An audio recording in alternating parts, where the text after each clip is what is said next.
Hey guys, welcome back to TTMR. We're back with me and Sean, and today we will be reviewing Dragon Ball Super Superhero, directed by Tetsuro Kodama, best known for his work on the Komo no Gakko film series. Dragon Ball Super Superhero is the latest movie in the Dragon Ball franchise, releasing this year in 2022. The basic plot of this film revolves around the redemption of Gohan's power through various obstacles along the way. When Piccolo discovers that the Red Ribbon Army has risen once again and is building new androids that possess impressive power levels, Gamma 1 and Gamma 2, he decides to use this opportunity to get Gohan back into training shape and become the powerhouse he was meant to be, even allowing for Pan to be captured. In a dramatic series of events, Gamma 1 and Gamma 2 realize they are fighting for the wrong side as they team up with our heroes to defeat the threat of Cell Max, which threatens to end the planet. To sum it up nicely, I like this movie. Now, it's no Dragon Ball Super Broly, but it was definitely still a fun watch. This is a classic Akira Toriyama story where he really focuses on the comedy of the film. I enjoyed the action sequences, but I feel like it could have started a little earlier,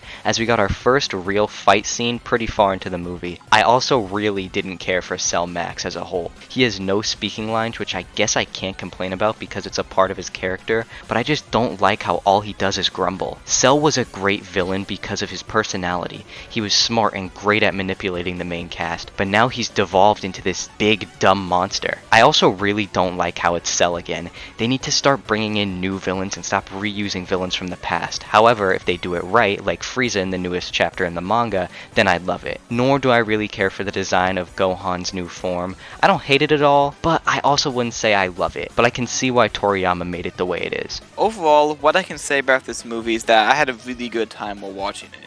Yeah, I will admit that not everything is perfect, but I feel like there's a lot of good stuff in it. For example, the art style, at least for me, was extremely iffy when I saw the first trailer for this movie, since I was expecting something more along the lines of what we got in Dragon Ball Super Broly, which personally is my favorite Dragon Ball film.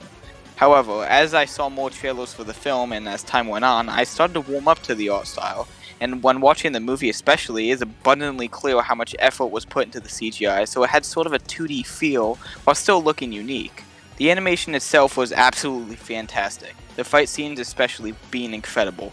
To sum this all up, I do have some areas where I think that it could have been improved, like the character of Cell Max, how Piccolo gets so many forms in such a short period of time, how Gohan's new form looks kinda iffy because of the long jutted out hairstyle, but I feel like there's a lot of quality put into this movie, including the art style, the animation, Gamma 1 and 2, who admittedly were quite fun and interesting characters. I ultimately have to conclude with the fact that I think this is a good movie overall, and that is absolutely worth a watch, since although there are certainly some downsides to the movie, I feel like that the good things outweigh the bad, making it still a great watch. Although I have many issues with this film, there are some things I really like about it. I love the scenes on Beerus' planet. I love seeing Goten, Trunks, and Pan aged up. I loved how Broly made a few cameos. Even if they were just very small throwaway scenes, it was still nice to see him. Seeing Gohan use the special beam cannon was also really cool to me, even if it's just another small detail.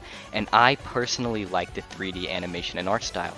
At first, I was really skeptical of it, but while watching the movie, it looks pretty damn good in some scenes. This movie was certainly interesting when it comes to actually rating the film because of the fact that there were clear upsides present during the watch, but also definitely some weak points that may turn viewers away from liking the movie.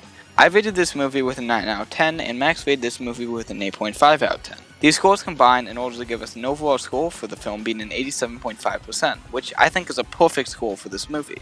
It shows that there are certainly some downsides to the film that may weaken the movie a little, but overall the good things about it are good enough to where it's still a really good watch. It is absolutely a movie that should not be passed off for some of the weaker things present in the movie and is absolutely still worth going to see. Overall, this movie is a fun, action-packed, story-filled adventure surrounding Gohan and Piccolo as they reach greater heights in power.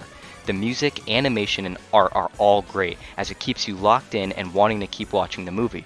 Going into this movie, you can't expect the quality or the amazing story of Dragon Ball Super Broly, but if you love Dragon Ball, I definitely would not skip this movie, as you will most likely have a really fun time watching it. So with that being said, that has been our review of Dragon Ball Super Superhero. Remember that this is just our opinion, so you don't necessarily have to believe everything that is said here.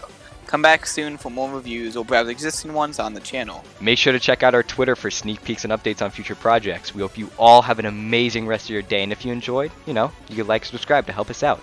Thank you guys so much for watching. Have a great day.